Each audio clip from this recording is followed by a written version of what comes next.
Morning, all. All right, so I want to talk about Colorado and the Edmonton Oilers today. Two teams that are off to slow starts, very unexpected slow starts. Edmonton expected to be one of the Stanley Cup favorites. Colorado expected to be one of the Stanley Cup favorites. So on the board here, we've got stats that I pulled from the NHL app as well as stats that I pulled from Money Puck. And I know there's people who don't agree with Money Puck's systems, and there's been that debate all the time, but Money Puck, it's easily accessible information. It's easy to digest, and people don't always agree on analytics.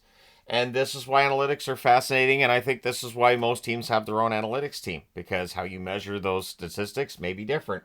So the first thing that stands out about both Colorado and Edmonton is poor luck. The Colorado Avalanche goals for above expected, negative 1.14, meaning they should have had about one more goal than what they've had so far. For Edmonton, it's far worse luck with getting the puck in the net. Goals for above expected, negative 5.62, meaning they are already about 6 goals below where they should be. And again, looking at high danger, medium danger, and all that, and probabilities. But goals against are a problem for both teams. Goals against above expected in Colorado, 8.53, which is the worst in the National Hockey League. Edmonton close to the top at 3.93. That doesn't help, especially considering how few games have been played. That seems like a really, really high number, and it should come down. So, looking at the starters, Georgiev and Skinner. We'll start with Georgiev. On low percentage chances, so low danger chances, Georgiev's only got a 907 save percentage. That's a problem. That save percentage should be a lot higher. Medium danger, really giving him a hard time right now. 588 save percentage. High danger, he's actually pretty good. 800 save percentage on high danger chances. So it's one of those weird things. Skinner, on the other hand, on low percentage chances, 891. So that's not fantastic. Medium danger, 900. Much better than Georgiev there. High danger chances, only 600 save percentage. So the high danger is where you would expect that save percentage to come down, and it's not for Georgiev, not as much as it does for other goaltenders. And so maybe of the two, you could make the argument, I guess, that since Georgiev's got a better save percentage on high danger chances, he just has to be better on the pucks he should be stopping. Whereas with Skinner, he's getting beaten generally where you would expect, which might explain why the goals against above expected so much higher for Colorado, because you're going to have normally a higher number of medium and low percent chances on the net than high percent. At least it should be, unless the team's defense is really kind of porous. So what's interesting too in looking at Colorado and Edmonton is how there's a similar pattern here.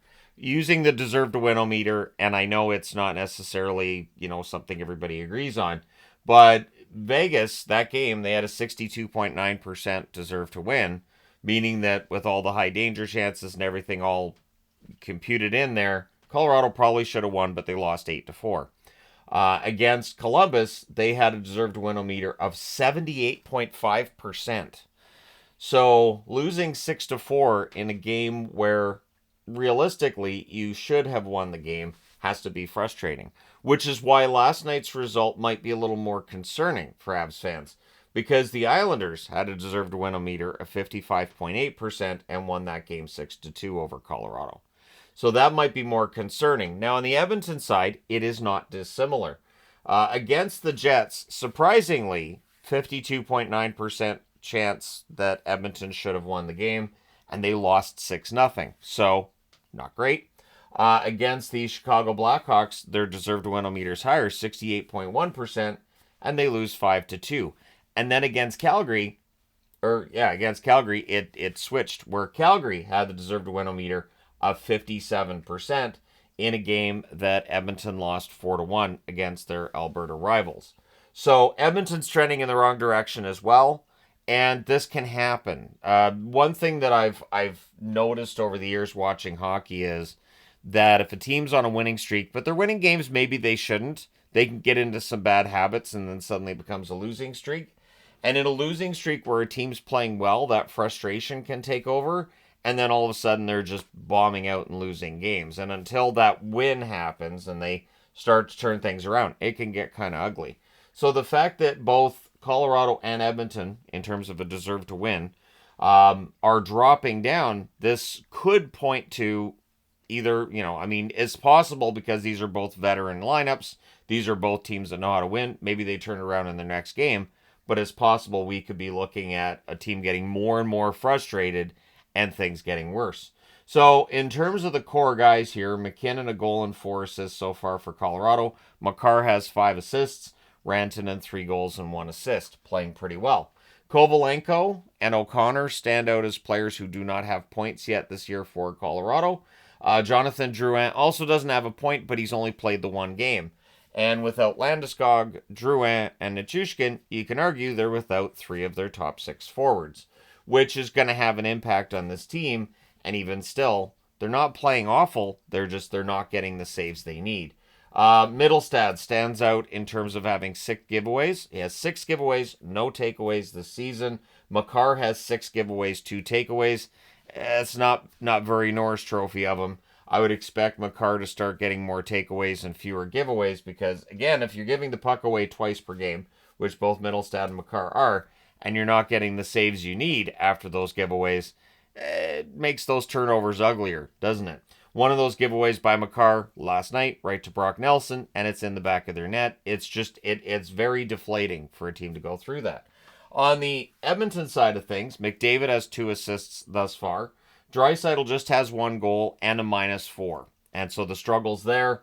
Bouchard, no points for Evan Bouchard yet through 3 games. Arvidsson and Hyman also stand out as players who do not yet have points. Arvidsson's generating opportunities. I think the goals will come. We'll see what happens with Hyman. I think Arvidsson's been the more prominent in the Edmonton games that I've watched, but again, we'll see how things progress from here. Bouchard has 6 giveaways, same as Makar, but he also has 5 takeaways. So almost nullifies the giveaways there. Arvidsson, 4 giveaways for him, no takeaways. And again, when you're scoring and there's some takeaways in there and giveaways and whatnot, those kinds of stats a coach can say, well, and he's scoring. But when you're not scoring and you're giving the puck away, it makes it harder for the coach to keep playing you on a top line. So we'll see how that all progresses from there. But the general numbers are not bad for either team, which to me makes the fact that they're 0-3 kind of sort of worse. So what does the upcoming schedule tell us? Well, for Colorado, they have Boston tomorrow. That's in Colorado. Boston's been up and down. If they're against Florida, they're down. If they're against anybody else, they're up. We'll see how it works against the Colorado Avalanche. And then they're at home against Anaheim on Friday. Anaheim really has looked like that anemic offense is still an issue through their first couple of games. And Colorado should be bound and determined, especially if Boston beats them on Wednesday. That game on Friday could get ugly. Then they go on the road. They're in Anaheim or in San Jose, I should say, on Sunday. So you play the Ducks, you play the Sharks. Those are 2 games you should win. Then they're in Seattle on Tuesday. And again, considering the expectations for the Avs, they should win that. Then they're in Utah on Thursday. So there's the possibility that we see them lose against Boston tomorrow. Let's just say they lose against Boston, and then they put together a winning streak after that. That's absolutely possible. But at the same time, this is a team that hasn't been getting the saves. They need Georgiev to go out there and play the way that we know that he can. He can be a good goaltender. I'm not going to say that he's like a top 10 goaltender when he's playing really well, but he can be a top 15 goaltender in the NHL. And with the amount of goals that Colorado can put up, you don't need a goaltender to play like Jacques Plante. You don't need the next Marty Brodeur or the next Dominik Hasek. You just need a pretty good goaltender. And I think Georgiev can be that. Now, on the Edmonton side, tonight they're at home against Philly. Philly's a tough out. Then they're on the road after that. They have a 2-game road trip. Thursday in Nashville. Nashville's another team that is on the verge of needing a video like this to look at and say, hey, where's the problem? But yeah, so that Nashville-Edmonton game could get kind of ugly, and these teams have been known to play games that get a little physical before. Then on Saturday, they're in Dallas. They should have absolutely no problem getting up for the game in Dallas. I'd be very surprised, actually, if they don't win the game in Dallas. I think there's a lot they have to prove with this slow start, and I think they'll rise to the occasion against the Stars. Then they come back home. They're against Carolina on Tuesday, and they're against Pittsburgh on Friday. Now, last year, Carolina really struggled with their West Coast swings. Maybe that continues this year. We'll see. Pittsburgh, on the other hand, you never know from one night to the next. In last night's game against Montreal, from one shift to the next, you didn't quite know what you're getting with Pittsburgh, but they can win their share of games. So I would say the upcoming schedule is easier for Colorado than it is for Edmonton, which does that favor Colorado? Again, it's a matter of, do you think the goals against are going to get better? Do you think that Colorado is going to go back to being the team that, yes, they lost 6-4 against Columbus, but they controlled a lot of that game? And with Edmonton and their upcoming schedule, are they going to be able to get back into that realm where they're playing really, really well, and then they're getting the saves from Skinner? We know from this past playoffs that Stuart Skinner can be ridiculously cold, and then he can be ridiculously hot the next minute. So it is quite possible that over this next 5 games, we see Skinner get it together. The Oilers are all of a sudden winning. I don't think either of these teams are going to miss the playoffs this year. I've seen the occasional comment regarding the Oilers, but yeah, I can't see it. I think these teams are still going to be playoff teams. It's just a matter of when they turn it around. So the question I have for people watching this is a simple one. Which of these two teams turns it around first? And in their upcoming 5 games, how many games do you think they win out of those 5? And if you think they both win all 5, then by all means put that down there. Go ahead and stand on that. Let me know your thoughts in the comment section below as always. Hit like and subscribe in the event you've not done so already. Thank you guys so much for all your support. I will talk to you again soon.